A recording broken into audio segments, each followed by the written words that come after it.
जनमानसाच्या मनामध्ये ज्या योजना घर करतील अशा योजनांची सुरुवात आपण केली आहे।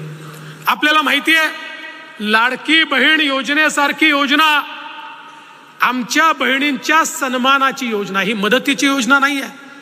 ज्या आमच्या मातृशक्तीने, ज्या बहिणींनी इतके वर्ष या ठिकाणी संघर्ष केला आणि आज आपल्या पायावर उभ्या राहतात, त्या बहिणींचा सन्मान करण्याकरता लाडकी बहीण योजना आपण आणली आणि जवळपास 3.5 कोटी महिलांना थेट त्यांच्या खात्यामध्ये महिन्याला 1500 रुपये देण्याचं काम आपलं सरकार या ठिकाणी करणं। हे किती नाटकी लोक आहेत बघा, लबाड आहेत, लबाड।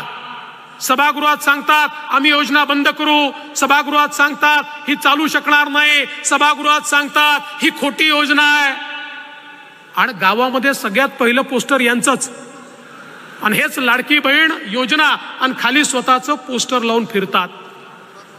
हा कोर्टात पण चालले, योजनेच्या विरुद्ध कोर्टातही चालले, आणि पोस्टर मात्र स्वतःचं लावतात। पण मी भारतीय जनता पक्षाच्या नेत्यांना आणि कार्यकर्त्यांना विनंती करणार आहे, अरे तुम्ही सांगा ना, आपली योजना आहे, आपल्या सरकारची योजना आहे, आपली मशिनरी जमिनीवर उतरली पाहिजे आणि आपण आमच्या माता भगिनींना मदत करून त्यांचे फॉर्म भरून घेतले पाहिजेत। एक गोष्ट लक्षात ठेवा, हे जे काही महाविकास आघाडीचे लोक आहेत यांनी एक स्ट्रॅटेजी ठरवली आहे। त्यांची स्ट्रॅटेजी काय आहे? ते लोक महिलांचे फॉर्म भरून घेणार आहेत आणि फॉर्मच सबमिट करणार, आणि मग त्या महिलांच्या मनामध्ये कुठेतरी सरकारच्या विरुद्ध रोष तयार करायचा की बघा तुमचा फॉर्म भरला होता पण सरकारने तुम्हाला पैसे दिले नाहीत, त्यामुळे महिलांनाही सांगा हे जे लबाड या ठिकाणी तुमच्याकडे येऊन फॉर्म भरून घेतायत हे तुमचा फॉर्म सरकारकडे सादरच करणार नाही आहेत। त्यामुळे उद्या जर तुम्हाला त्या ठिकाणी पैसे मिळाले नाहीत तर दोष आम्हाला देऊ नका।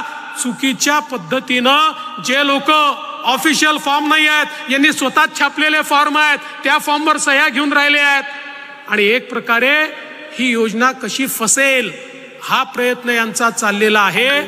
आपल्याला ही योजना यशस्वी